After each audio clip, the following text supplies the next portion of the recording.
My name is Brianna Mercer, and I have endured 32 years in a patriarchal family. 3 weeks ago, after parents passed, my brother kicked me out of the house. He looked me in the eye and said, "Dad decided a long time ago, sons inherit everything. Daughters? Daughters get nothing. That's how it's always been in this family, and that's how it's going to stay." Then he changed the locks on the house where I grew up. The house where I spent 2 years caring for our dying mother while he visited 3 times. The house where I held her hand through chemotherapy while he checked his Rolex and complained about traffic. He threw my belongings onto the lawn and told me I was nothing but a burden, because in my father's eyes, that's all a daughter could ever be. But here's what my brother didn't know. Our mother had spent 8 years preparing for this exact moment. 8 years of secret meetings with lawyers. 8 years of building something he couldn't touch. Before I tell you what happened at the will reading, please take a moment to like and subscribe, but only if this story resonates with you. Where are you watching from right now? Drop your location and local time in the comments. Now let me tell you how a worthless daughter ended up with everything. To understand what Marcus did, you need to understand the Mercer family. My father, Robert Mercer, built his life around one unshakable belief. Sons carry the family forward. Daughters, they marry well and disappear into someone else's name. He wasn't cruel about it, not overtly. He just allocated his attention accordingly. He was a contractor, successful enough to buy us a 4-bedroom colonial in the Connecticut suburbs, nice neighborhood, good schools, a workshop in the garage where he spent weekends with Marcus, teaching him to build things while I helped Mom in the kitchen. My mother, Linda, was the quiet center of our home. She kept a lavender garden in the backyard that she tended every morning. She had this way of smoothing over my father's sharper edges, of making his dismissals feel less personal. Marcus, 6 years older than me, absorbed Dad's worldview like scripture. When he graduated, Dad paid for his business degree at UConn. When Marcus wanted to get into real estate, Dad connected him with every contractor and developer he knew. When I wanted to go to nursing school, Dad said, "Girls don't need expensive educations. You'll get married anyway." I got scholarships. I worked double shifts at a diner. I paid my own way. And I remember, this was 8 years ago, my mother pulling me aside one evening after another dinner, where Dad praised Marcus's first big sale while barely acknowledging my acceptance into the program. "I've taken care of you," she whispered, squeezing my hand. "You won't understand now." But I have. I didn't know what she meant. I thought it was just something mothers say. I had no idea she'd spent that afternoon with a lawyer named Evelyn Cole, signing papers that would change everything. 2 years ago, Mom was diagnosed with stage 3 breast cancer. I still remember the call. I was halfway through a shift at Maplewood Senior Living when my phone buzzed with Dad's number. He never called me at work. He barely called me at all. "Your mother's sick," he said. "You need to come home." Not, "We need you," just, "You need to come home." Like it was my job. Like it had always been my job. I moved back within the week. I requested night shifts so I could be with Mom during the day. Chemotherapy appointments, radiation sessions, the slow deterioration that cancer brings. My paycheck dropped by 20%, but I didn't care. This was my mother. Marcus visited 3 times in 2 years. 3. Each visit lasted less than an hour. He'd sweep in wearing his Hugo Boss suits, kiss Mom's forehead, check his Rolex, and leave. Victoria, his wife, came once and spent the entire time photographing the house for memories while barely looking at Mom. Dad never acknowledged what I was doing. In his mind, this was simply what daughters did. But Mom knew. She started meeting with someone once a month. A lawyer, she said, for insurance paperwork. I'd drive her to an office in Hartford, wait in the car, and drive her home. She always seemed lighter afterward, like she'd set something down she'd been carrying too long. "You're such a good girl," she told me one night when I was helping her into bed. "Whatever happens, Brianna, remember that you did everything right. You showed up. That matters more than anyone knows." I thought she was talking about the cancer. She wasn't. Let me tell you about my brother and his wife. Marcus and Victoria lived in Greenwich, a 5-bedroom house in a neighborhood where the mailboxes probably cost more than my car. Victoria called herself a socialite, which as far as I could tell meant she attended gallery openings and posted photos of her Chanel bags on Instagram. She looked at me like I was something that needed to be cleaned up. Actually, no. She looked at me like she didn't see me at all. I was staff. Background noise. Brianna, she said at Thanksgiving 2 years ago, the last one with Mom well enough to cook, have you ever thought about doing something with more upward mobility? You can't wipe old people's bottoms forever. Mom's hand tightened on her fork. I'm a registered nurse, I said quietly. I help people. Victoria's laugh was a delicate, dismissive thing. Of course you do. But the moment that stayed with me came later that night. I'd gone to the kitchen for water and heard Marcus and Victoria in the hallway. Don't worry about her, Marcus said. Dad's already promised everything to me. Has been for years. She's not getting anything. She's just here to play nurse until Mom's gone. Then she can disappear back into whatever sad little life she has. Good, Victoria whispered back. We need this, Marcus. We really need this. I stood frozen behind the kitchen door, water glass in hand. Something was wrong. I didn't know what. But the desperation in Victoria's voice didn't match the Greenwich lifestyle. The designer clothes, the casual superiority. I went back to bed and told myself it didn't matter. I had no idea how much it would. 6 weeks ago, my mother was declared cancer-free. I remember crying in the oncologist's office. 2 years of fear, of watching her shrink and pale and fight. And she'd won. We went out for lunch at her favorite cafe, and she ordered a glass of champagne for the first time since her diagnosis. I want to visit my mother, she said, meaning Grandma Eleanor, who lived at an assisted living facility in Connecticut. Your father's been promising to drive me for months. 4 weeks ago, they finally went. They never came back. A truck driver fell asleep on I-95. The police said it was instant. They said they didn't suffer. I don't know if that's true. I don't know if anyone says anything else. I was working the night shift when I got the call. I remember walking to the stairwell because I couldn't breathe in the hallway, and sitting on the cold concrete steps, my phone on the floor where I'd dropped it, the Connecticut State Police still on the line, asking if I was there. I don't remember what I said. I don't remember driving home. I remember the smell of Mom's lavender garden when I finally pulled into the driveway at 3 a.m., and I remember thinking she would never tend it again. The funeral was 4 days later. St. Andrew's Episcopal, the church where my parents got married. 80 people came. Marcus gave the eulogy. He talked about Dad for 7 minutes. He mentioned Mom's name twice. And before the reception ended, while I was still accepting condolences from people who remembered my mother far better than my brother seemed to, Marcus pulled me aside. We need to talk, he said, about the house. The funeral flowers were still fresh when my brother informed me I no longer had a home. You need to clear out your things by the end of the week, Marcus said, his voice low enough that the other mourners couldn't hear. We were standing in the church vestibule, the stained glass casting colored shadows across his face.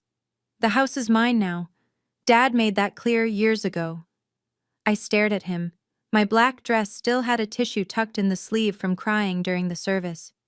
Marcus, we haven't even read the will yet. The will is just a formality. He straightened his tie. Hermes, I noticed absently. You know how Dad felt. Sons inherit. That's how it's always been. You should be grateful I'm giving you a week. Grateful? The word came out strangled. Look, he softened his voice into something that might have sounded reasonable to anyone who didn't know him. I understand this is hard. You've been living there, taking care of things. But that was your choice. You could have had a real career, a real life. Instead, you chose to play nurse. That's not my fault. Behind him, Victoria was checking her phone, already bored. That's not... Marcus, I took care of Mom for 2 years, while I what? His eyes went hard. While I built something? While I made something of myself? Don't pretend wiping bedpans is the same as running a business, Brianna. We both know what you are. He stepped back, adjusting his cuffs. 1 week, he said. Then I'm changing the locks. I watched him walk back to Victoria, watched her lean in and smile, watched them leave without saying goodbye to anyone. That was Monday. He didn't even wait a week.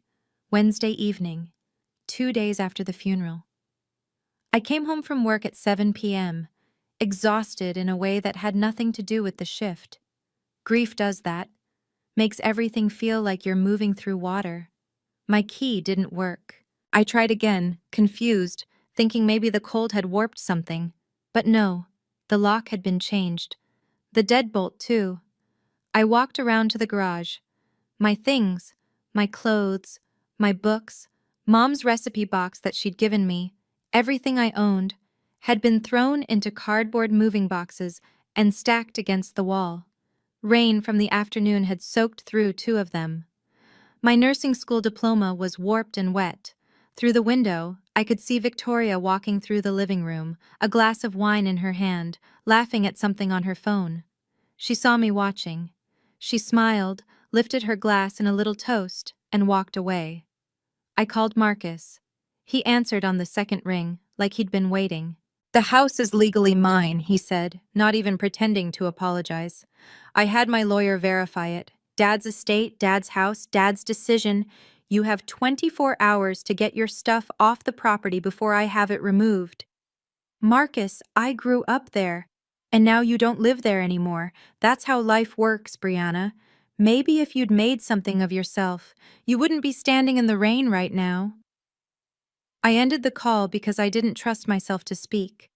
I sat down on the wet grass, next to the boxes of my ruined belongings, and held the one thing that hadn't been damaged, Mom's Timex watch, tucked safely in my pocket since the hospital returned her personal effects. That's when I found the letter. The letter was in a box of Mom's things, items Marcus must have assumed were junk, her gardening gloves, a few old photographs, and a cream-colored envelope with my name written in her handwriting. "For Brianna, when the time comes." I didn't open it on that lawn. I couldn't. Instead, I called the only person I could think of, Diane Foster, the head nurse at Maplewood, who'd been something like a mentor to me for 3 years. She arrived in her Honda Odyssey within 30 minutes. "Get in," she said, not asking questions. "You're staying with me tonight. And tomorrow. And as long as you need." Her apartment was small, 2 bedrooms in a Hartford complex that had seen better days, but it was warm and dry. And when she handed me a cup of tea and a blanket, I finally let myself cry. Later, when I could breathe again, I opened Mom's letter. Her handwriting was shaky. She must have written it during chemo, when her hands trembled constantly. "My darling Brianna, if you're reading this, then what I feared has happened. Your father and your brother have shown you exactly who they are. I want you to know, I saw it. I always saw it. And I couldn't change your father, God knows I tried. But I could protect you.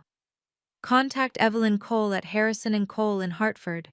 She has everything you need. All the papers, all the arrangements. Everything I couldn't give you while I was alive. You are not a burden. You never were. You are the best thing I ever did. I love you more than lavender and sunshine and every good thing, Mom." I read it 3 times before the words made sense. Then I called the number she'd written at the bottom. Harrison & Cole occupied a brownstone in downtown Hartford, the kind of old money building with brass nameplates and hardwood floors that creaked with history.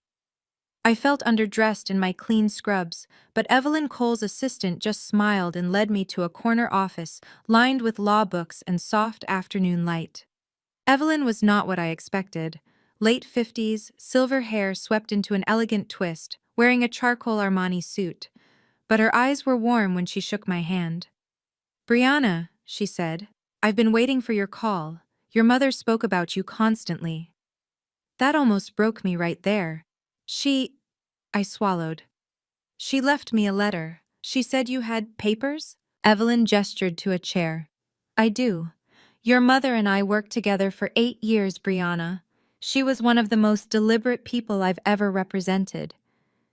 8 years? That was the same time frame Mom had whispered about when I was accepted into nursing school. Your mother knew your father's intentions, Evelyn said carefully. She knew Marcus would inherit everything Robert controlled, and she couldn't change that. She couldn't change him. But she could plan around it. What does that mean? Evelyn folded her hands.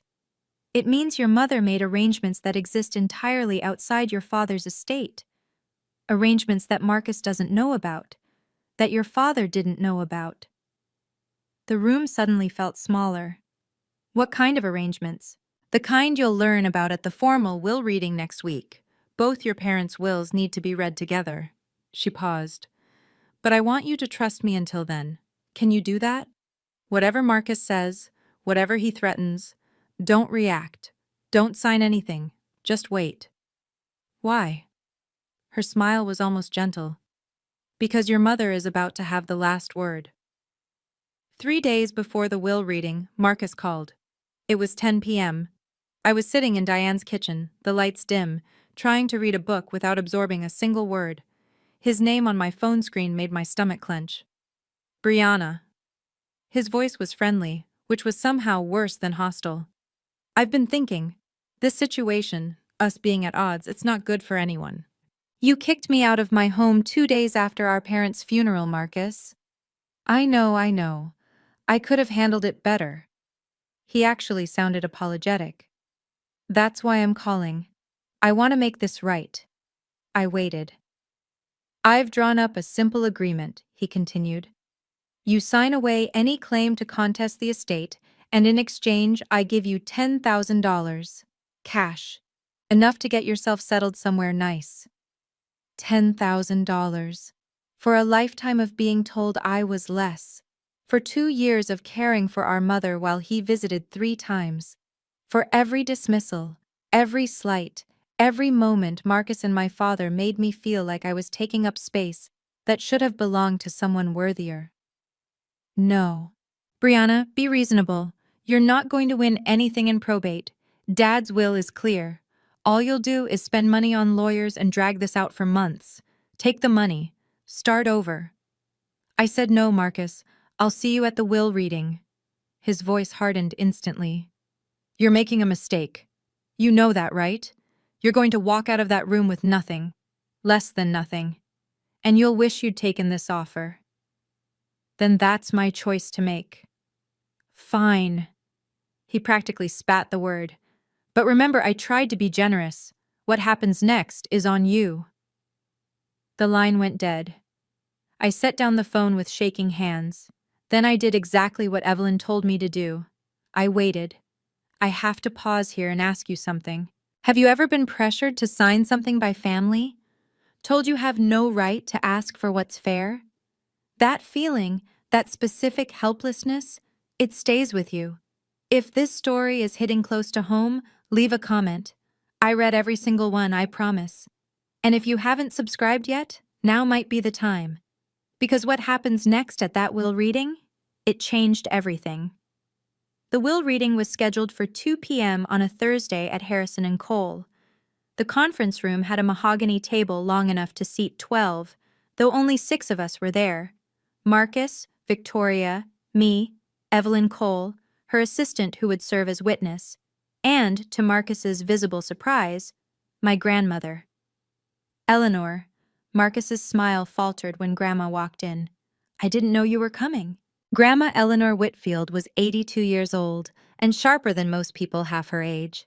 She wore a navy dress, her silver hair pinned back, and the sapphire ring she'd worn for as long as I could remember glinted on her finger. I was asked to be here, she said simply, taking the seat next to me. By my daughter. Marcus and Victoria exchanged glances. Well, Marcus said, recovering his confidence. The more the merrier, I suppose, though I don't see why we need to make this complicated. Dad's wishes were clear. Evelyn took her place at the head of the table, folders arranged precisely before her. Before we begin, I should note that we will be reading two wills today. Robert Mercer's will and Linda Mercer's will. They are separate documents with separate provisions. Two wills? Victoria frowned. Why would that matter? Everything was jointly owned. Evelyn's expression remained neutral. Not everything, as it turns out. I felt Grandma's hand find mine under the table and squeeze. Marcus straightened his Rolex with a practiced gesture. Fine. Let's get this over with. Read Dad's will first. Evelyn opened the first folder. Very well. Last will and testament of Robert Allen Mercer, dated 14 months ago, witnessed and notarized in Hartford County. The room went quiet. This was it. Dad's will was exactly what Marcus expected.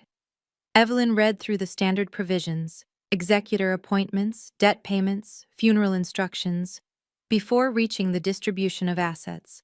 To my son, Marcus Robert Mercer, I leave 70% of my personal assets, including my vehicle, my workshop tools and equipment, and my share of all financial accounts held jointly with my wife. Marcus nodded slowly, satisfaction spreading across his features. To my daughter, Brianna Lynn Mercer, I leave 30% of my remaining personal assets. 30% of remaining assets, Victoria murmured, doing the math. After debts and expenses, so basically nothing. That's not, I started. It's fine, Marcus cut in, magnanimous now. Dad's accounts totaled about $80,000. You'll get something, Brianna. Maybe $24,000 after everything's settled. He smiled at me like he was doing me a favor. That's more than I expected Dad to leave you, honestly. Marcus, Grandma said quietly, perhaps you could let the lawyer finish. What's left to finish? He leaned back in his chair, one arm draped over the backrest. The house was Dad's. The money was Dad's. I'm the primary heir.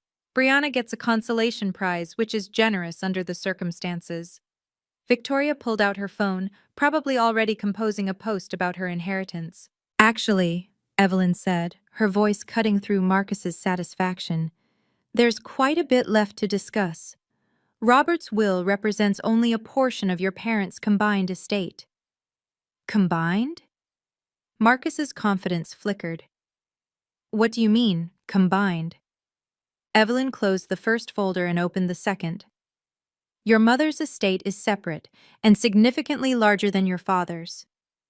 The room went very still. Marcus stopped smiling. Wait. Marcus held up a hand. Mom didn't have her own estate. She was a housewife. Everything she had came from Dad. That's not accurate, Evelyn said calmly. It is accurate. I know my own family. Marcus stood up, as if the height would give him authority. Whatever you're about to read, whatever little savings account Mom might have had, it doesn't change anything. Dad made his wishes clear for decades. The son inherits. The daughter takes what she's given and is grateful for it. He turned to me, and the venom was back. This is what I was trying to spare you, Brianna. This embarrassment. You're sitting here hoping Mom left you something. What, her jewelry? Her recipe cards? It doesn't matter. The house is still Dad's. The real money is still Dad's. And you're still the same person you've always been. Marcus, Grandma said, her voice low with warning. He ignored her. I hope you enjoy being homeless, Brianna, because I made sure you have nothing to fall back on. No home, no family support, nothing. Maybe next time you'll think twice before… Mr. Mercer, Evelyn's voice was steel. Sit down. The command was so unexpected that Marcus actually obeyed, dropping back into his chair. I understand you have opinions about how your parents' assets should be distributed, Evelyn continued. But this is a legal proceeding, not a family argument. Your mother's will contains specific provisions that supersede your assumptions. If you interrupt again, I will ask you to leave and receive the information in writing. Victoria grabbed Marcus's arm, whispering something urgent. He sat back, jaw tight. Evelyn picked up the second folder. And now, she said, we address the matter of Linda Mercer's estate, including the final section your mother specifically asked me to read aloud. For one terrible moment, I doubted everything. Marcus's words echoed in my head. Mom was a housewife. Everything she had came from Dad. What if he was right?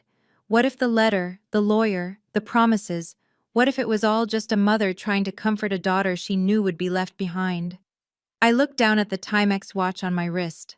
Mom's watch. The leather was cracked, the face scratched from years of wear. She could have afforded something nicer, I knew that now. But she wore this one every day until the day she died. What did she really leave me? Victoria was whispering to Marcus, her manicured nails tapping against the table. She probably just has some life insurance or something. A few $1,000s. Nothing that changes our situation. Our situation. The phrase caught my attention. What situation? Grandma's hand was still in mine under the table. I felt her squeeze again, firmer this time, as if she could sense my wavering. "Brianna," she murmured, so quietly only I could hear. "Your mother was the smartest woman I ever raised. Trust her." I looked at Evelyn, who was watching me with an expression I couldn't quite read. Patient. Almost anticipatory. "I'm ready," I said. Marcus snorted. "Ready for disappointment." Victoria laughed.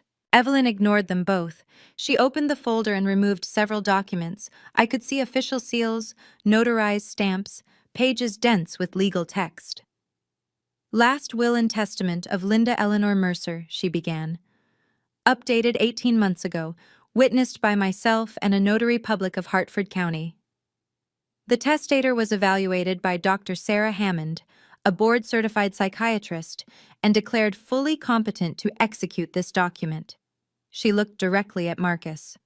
"The first item is a letter Mrs. Mercer requested I read aloud to all present." Marcus shifted in his seat. 18 months ago? Mom was in the middle of chemo 18 months ago. Her judgment was compromised. "I anticipated that concern," Evelyn replied, her tone even. "Which is why I have Dr. Hammond's written evaluation confirming your mother's full cognitive capacity at the time of signing. I also have video documentation of the signing itself."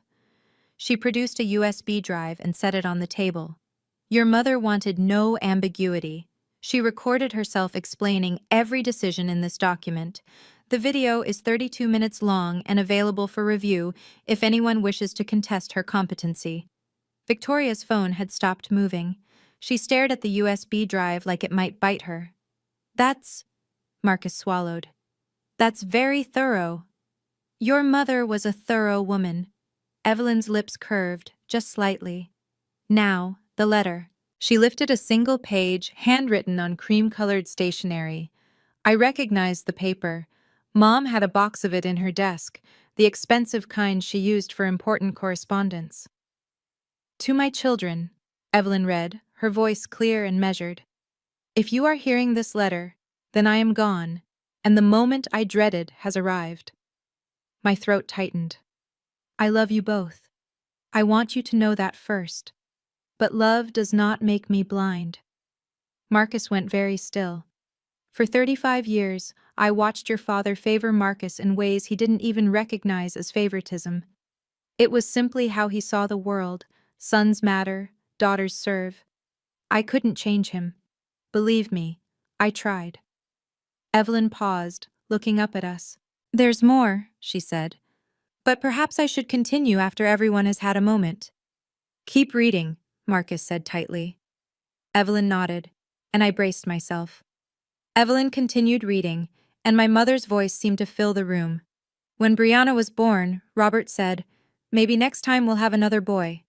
I held my daughter in my arms and promised her silently that she would never be next time to me. I watched her grow up working twice as hard for half the acknowledgement. I watched her pay her own way through nursing school while Marcus received every advantage.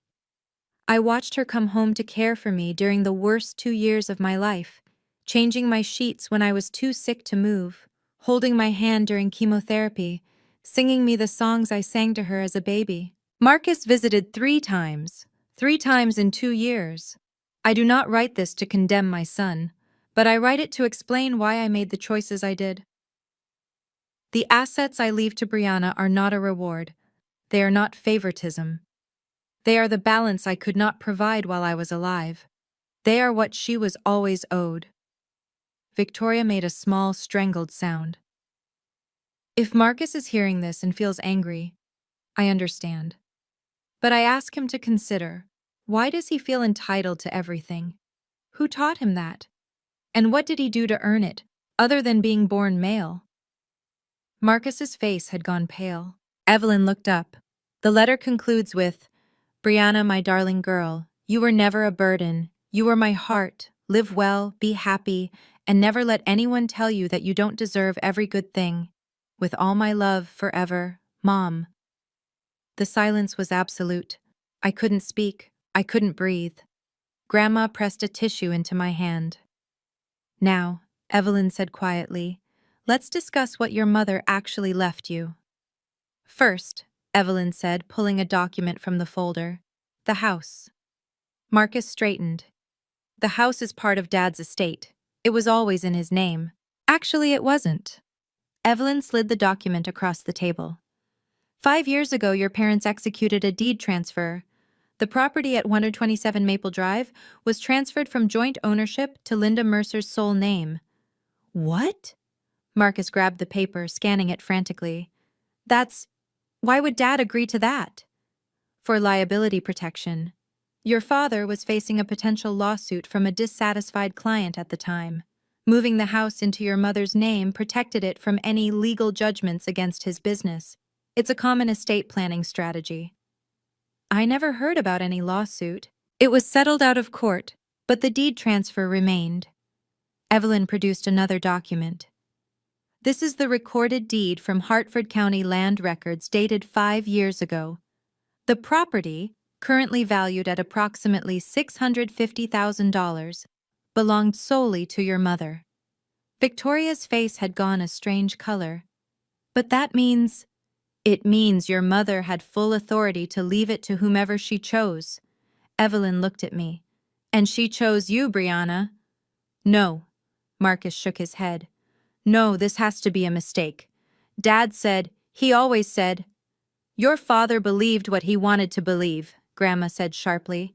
"Linda told him the deed transfer was temporary for the lawsuit. She never transferred it back, and he never checked." I stared at the deed, my mother's signature at the bottom, neat and deliberate. The house where I grew up, the house where I cared for her, the house Marcus had thrown me out of. It was mine. It had been mine the whole time. "Additionally," Evelyn continued, as if she hadn't just detonated a bomb in the middle of the room, "there is the matter of the irrevocable trust." "The what?" Marcus looked like he'd been hit. 8 years ago, your mother established an irrevocable trust with Brianna as the sole beneficiary. An irrevocable trust, once established, cannot be modified or dissolved without the beneficiary's consent. It exists entirely outside the probate process. 8 years ago. Marcus turned to Grandma. You gave her the money. You gave her the—" Grandma didn't flinch. "I gave my daughter money that was mine to give. What she did with it was her business." "The trust was funded with a $400,000 gift from Mrs. Whitfield," Evelyn confirmed. "Your mother invested it conservatively in index funds over the past 8 years. The current value," she consulted her notes, "is approximately $1.2 million. Victoria made a sound like she'd been punched. $1.2 million, Marcus repeated slowly. "That is correct. And because the trust is irrevocable and was funded entirely with your grandmother's gift, separate property, never commingled with marital assets, it was never part of your parents' joint estate. It has always belonged to Brianna." I couldn't process the number. $1.2 million. My mother who wore a Timex watch and grew her own vegetables, had quietly built me a fortune while I thought I was barely getting by. "This is fraud," Marcus sputtered. Dad didn't know about this. He would never have—" "Your father's knowledge is irrelevant," Evelyn said calmly. "The trust was legally established with funds that were never his. He had no claim to it, and neither do you." The USB drive sat on the table, untouched. 32 minutes of my mother, explaining why she'd done what she did. "There is one final asset," Evelyn said. Marcus looked like he might be sick. Victoria's grip on his arm had turned white-knuckled. "Your mother held a life insurance policy with Northwestern Mutual, valued at $500,000. The beneficiary was designated as," she paused, "Brianna Lynn Mercer, solely." Mom had life insurance? I hadn't known. I hadn't known any of this. She purchased it 12 years ago when you were 16. She paid the premiums from her personal account, money your grandmother sent her annually as gifts. Your father was never a named beneficiary. "But I'm her son," Marcus said. And there was something desperate in his voice now, something cracked. "I'm her firstborn. She can't just leave me nothing. She can't." "She didn't leave you nothing, Mr. Mercer." Evelyn pulled out a final page. "Your mother's will specifies that you are to receive her personal effects, photograph albums, her jewelry collection, and a letter she wrote specifically for you." "A letter?" Marcus laughed, but it was hollow. "She leaves Brianna millions, and I get a letter." "And the jewelry has meaningful pieces," Evelyn offered. "I don't want her jewelry." Marcus slammed his palm on the table. Victoria jumped. "I want what I was promised. I want what I earned. What you earned." I spoke before I could stop myself. The words came out quiet, but they filled the room. "You visited Mom 3 times in 2 years, Marcus. 3 times. You told me I was nothing but a burden while I was holding her hand through chemotherapy. What exactly did you earn?" He stared at me. I stared back. "Let's discuss the total figures," Evelyn said, and I could hear the faintest satisfaction in her professional tone. "This is contested." Marcus stood up so fast his chair nearly toppled. "I'm contesting all of it. Mom wasn't in her right mind. The chemo, the medication. She couldn't have made these decisions rationally." Evelyn remained seated. "As I mentioned, your mother underwent a cognitive evaluation by Dr. Sarah Hammond, a board-certified psychiatrist unaffiliated with her medical treatment. The evaluation concluded that Mrs. Mercer was fully competent and understood the nature and consequences of her decisions. Psychiatrists can be wrong. Additionally, the signing of her will was recorded on video." Evelyn tapped the USB drive. "In it, your mother clearly articulates her reasons for each bequest. She also directly addresses the possibility that you might contest and explains why such a contest would fail." Marcus's jaw worked. "Furthermore," Evelyn continued, "the irrevocable trust and life insurance beneficiary designations are not subject to will contests. They are independent legal instruments that bypass probate entirely. You have no standing to challenge them." "There has to be something. If you wish to contest your father's will, you may do so, though I'd advise consulting with your own counsel about the costs versus the potential recovery. As for your mother's arrangements..." Evelyn's gaze was level. "She anticipated your objections, Mr. Mercer. She spent 8 years making sure everything was ironclad." Grandma Eleanor spoke up. "My daughter didn't do this out of spite, Marcus. She did it because she knew, we all knew, that without protection Brianna would receive nothing, and Brianna deserved better than nothing." Marcus turned to Grandma, his face contorted. "You helped her hide this. You helped her cut me out." "I helped her protect her daughter," Grandma said simply. "The same thing any mother would do." Marcus had no answer to that. Victoria broke first. "This is insane." She stood up, her careful composure finally shattering. "She's a nurse. She wipes old people's behinds for a living, and she gets $2 million while you what, Mrs. Mercer?" Evelyn asked mildly. Victoria's mouth opened and closed. She'd said too much and she knew it. "While you're about to lose your house in Greenwich?" Grandma said. Her voice was quiet, but it cut through the room. "Did you think we didn't know about Marcus's failed investment? The $400,000 loss? The foreclosure notices?" Marcus went white. "How do you—" "Linda knew," Grandma said. "She knew about the debts, the bad deals, the desperation. She knew you were counting on this inheritance to bail you out. That's why she made sure you couldn't touch what she'd built for Brianna. I looked at my brother, really looked at him for the first time in years. The Rolex, the Hugo Boss suit, the BMW in the parking lot. All of it was scaffolding, I realized. A facade built on credit and promises and the assumption that our parents' money would always be there to catch him. You were planning to take everything, I said slowly. Not because you needed it, because you were drowning. I'm not drowning, Marcus snapped. I had a setback, that's all. A temporary setback that Dad's estate would have saved you, I finished. Except the estate wasn't what you thought it was. Victoria sank back into her chair, mascara starting to smear.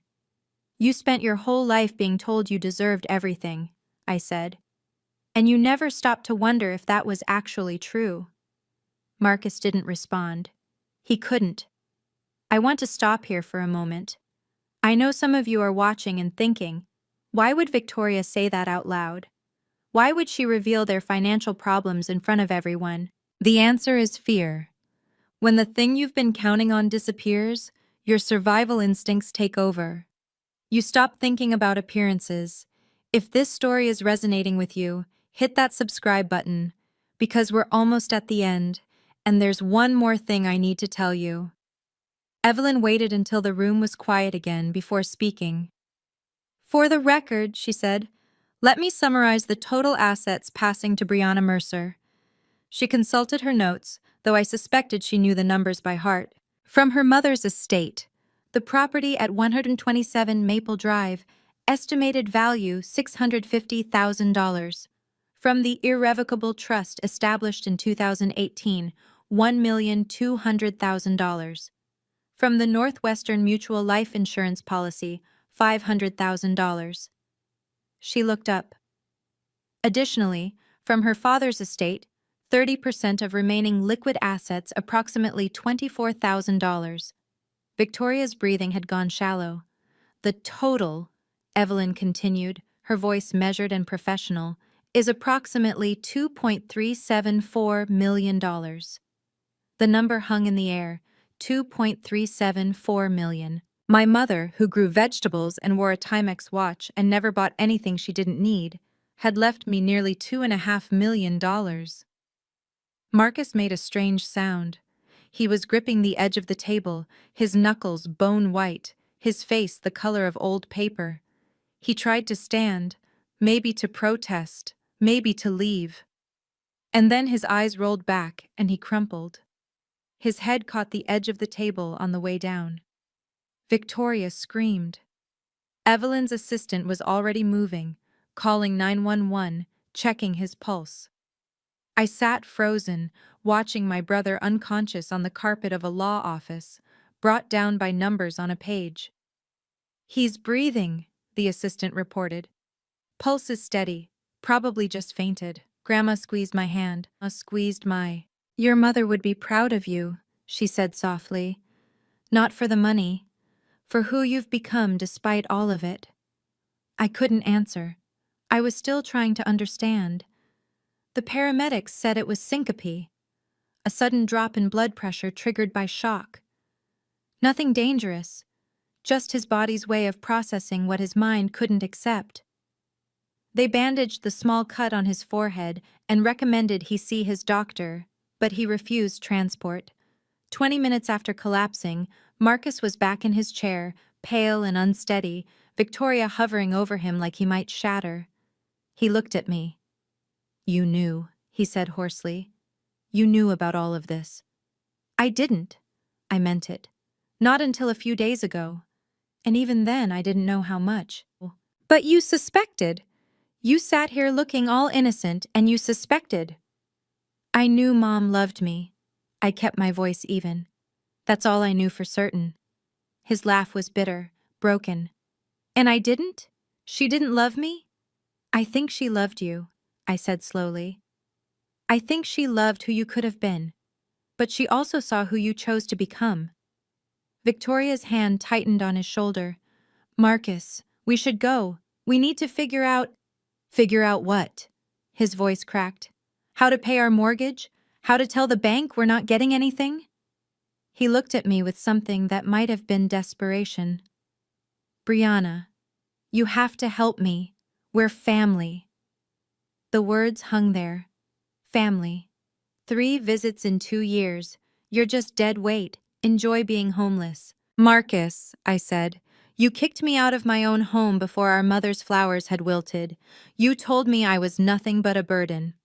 You tried to get me to sign away everything for $10,000. I stood up. I'm not going to pretend that didn't happen. You have to understand, Marcus said, his voice rising. I was stressed. The investments, the pressure. I didn't mean half of what I said. That's not who I really am. Then who are you, Marcus? I asked quietly. Because I've known you for 28 years, and I've never seen any evidence of anyone different. He flinched. I'm not going to let my brother become homeless, I said. I'm not cruel, but I'm also not going to bail you out of decisions you made while treating me like I was worthless. So what then? You just walk away with millions and I get nothing? You get exactly what you earned. I picked up my bag, the same worn leather bag I'd carried through nursing school, through 2 years of night shifts, through every moment my family dismissed me. You get the consequences of your choices, the same way I'm finally getting the consequences of mine. Victoria started to speak, but I held up my hand. If you want to contact me, you can go through Evelyn, but any personal relationship between us? I looked at my brother, this man I'd grown up with, who'd held my hand at our first day of school, who'd become someone I barely recognized. That's going to take time, a lot of time, and honestly, I don't know if we'll ever get there. Brianna, I'm not doing this to hurt you. My voice was steady. I'm doing it because I finally understand something Mom tried to teach me. I don't have to accept treatment that I wouldn't give to someone else. I walked toward the door. Mom loved you, I said over my shoulder, but she loved me enough to protect me from you. That's the difference.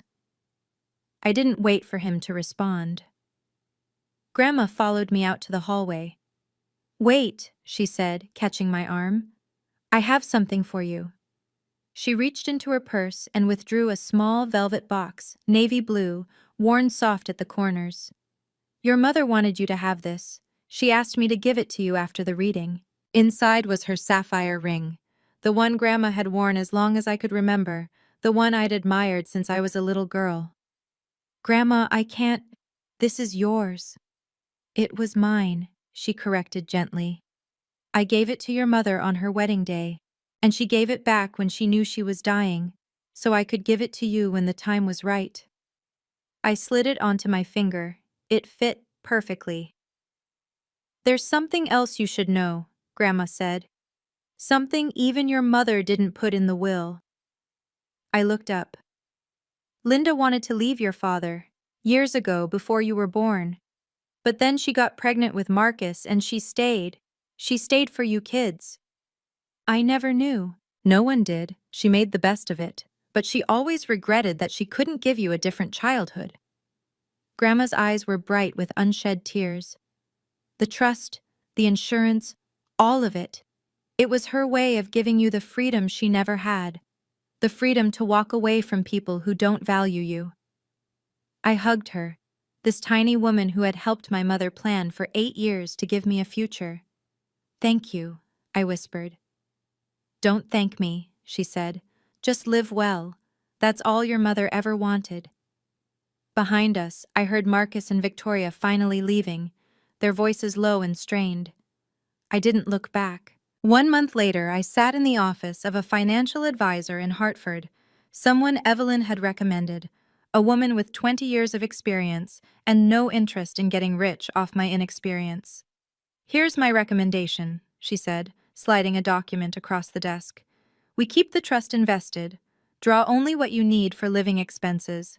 The life insurance goes into a high-yield savings account for emergencies and opportunities. We pay off your student loans immediately. That's about $42,000.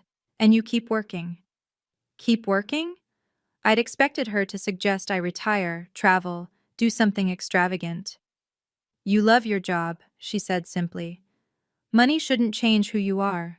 It should just give you options. So that's what I did. I paid off my loans, a debt I'd been chipping away at for 6 years, gone in a single transaction. I kept my position at Maplewood, though I switched to day shifts now that I didn't need the night differential. I stayed with Diane for another month while I figured out what to do about the house. Because the house was complicated. It was where I'd cared for Mom, where I'd been thrown out like garbage, where Marcus and Victoria had drunk wine while my belongings soaked in the rain. It was also the place where Mom had grown her lavender garden, where she'd tucked me in at night, where she'd quietly met with lawyers and built a future I never knew existed. I wasn't ready to live there, not yet, but I wasn't ready to sell it either. Rent it, Diane suggested one evening.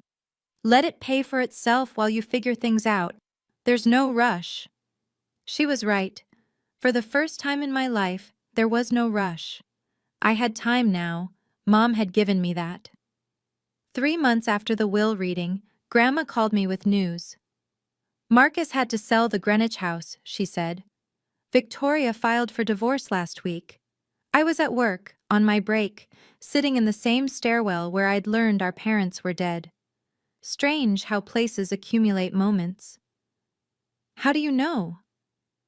His listing showed up on Zillow, and Victoria's Instagram is very forthcoming. Grandma's tone was dry. She's already rebranding herself as a survivor of narcissistic financial abuse. Direct quote. I almost laughed. Almost. Is he okay? Define okay, Grandma sighed. He's living in an apartment in Bridgeport, still working in real estate, but not at his old firm. I don't think anyone's inviting him to the Greenwich cocktail parties anymore. The version of me from 3 months ago might have felt some satisfaction. The new version, the one who'd had time to process, to grieve, to heal, just felt tired. I don't wish him harm, I said. I know you don't. That's the difference between you and him. Did Mom know? About the debts, the financial trouble? She suspected. That's partly why she did what she did.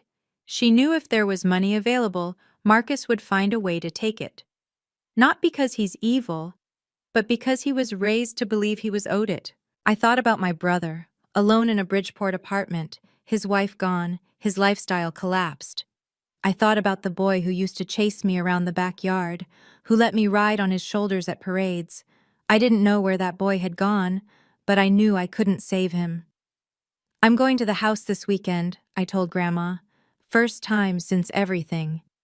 Do you want company? Yeah, I think I do. The lavender garden had survived the winter. Not all of it. Some of the plants had gone brown and brittle, but there, in the early April sunlight, I could see new green shoots pushing up through the soil. Life, stubborn and persistent, refusing to give up. Grandma stood beside me, her arm linked through mine. She planted this garden the year you were born, she said. Did you know that? I didn't. I'd always assumed it was just something Mom enjoyed, not something with meaning. She said lavender was for protection, for purification. She wanted good things to grow around you. I walked through the back door. My key worked perfectly now. I'd had the locks changed weeks ago, and stood in the kitchen where I'd made Mom countless cups of tea, where I'd held her hand through nausea and fear. The house was quiet. Marcus had left it relatively clean when he'd moved out, either out of some remnant of shame or because he'd been too rushed to trash it. Mom's things were still here, her recipe cards in the drawer, her reading glasses on the nightstand, her robe hanging in the closet. I went to her bedroom and sat on the edge of the bed. On the nightstand was a small album I'd never seen before. Inside, photographs of me from infancy to adulthood. First steps, first day of school, nursing graduation, every milestone she'd witnessed. On the first page, in her careful handwriting, for my bravest girl. Grandma sat down beside me. She spent weeks putting that together, she said. During chemo, when she couldn't sleep, she said it was her way of counting the good things. I held the album to my chest and finally let myself cry. Not grief this time, gratitude. 6 months after that will reading, I enrolled in a nurse practitioner program. It was something I'd wanted for years, the chance to do more than bedside care, to diagnose and treat, to help patients in a deeper way. But the program was expensive, and between my student loans and my barely there savings, it had always seemed like a distant dream. Now I could afford it. I used money from the trust, following the plan my financial advisor laid out, enough for tuition and books, with the rest still growing quietly in the background. I kept working part-time at Maplewood because I wasn't ready to leave the patients I'd grown to love.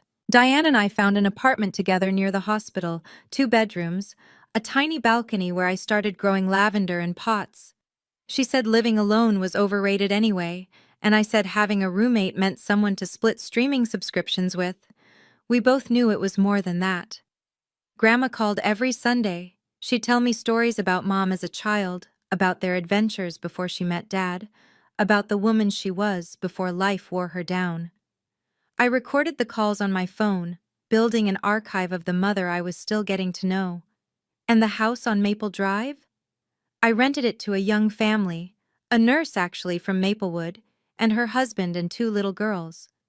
The older daughter asked if she could take care of the lavender garden. I said yes. I said yes to a lot of things that year. To opportunities, to rest, to the slow process of understanding that I was worth more than I'd been told. My mother didn't give me money. She gave me permission to believe I deserved it. I've thought a lot about why Marcus became who he is. Not to excuse him, there's no excuse for how he treated me, but to understand. My brother grew up being told he was special simply because he was born male. He didn't have to prove anything. The world was his by default. So he never developed the muscles for empathy, for earning what he had, for recognizing that other people's needs mattered as much as his own. Psychologists call it entitlement, the belief that you deserve things without effort. It's not born, it's taught. And once it's there, it's almost impossible to unlearn, because admitting you're not special means admitting your whole identity was a lie. Marcus isn't a monster. He's a product of a system that told him he was worth more than he was, and when reality finally caught up, he didn't know how to handle it. I don't know if he'll ever change. I hope he does. But I also know that his change isn't my responsibility. My responsibility is to myself, to live the life Mom wanted for me, to set boundaries that protect my peace, to remember that walking away from toxic people isn't cruelty. It's survival. If you're watching this and you've been told you're not enough, by family, by partners, by anyone who should have loved you, I want you to know, they were wrong. You were always enough. Sometimes the people who love us protect us in ways we don't see. And sometimes we have to become our own protectors. That's what I learned from my mother. If this story meant something to you, I'd love to hear your thoughts in the comments. Tell me about someone who protected you or someone you wish had. And if you want more stories like this, check the links in the description. Thank you for staying until the end. It means more than you know.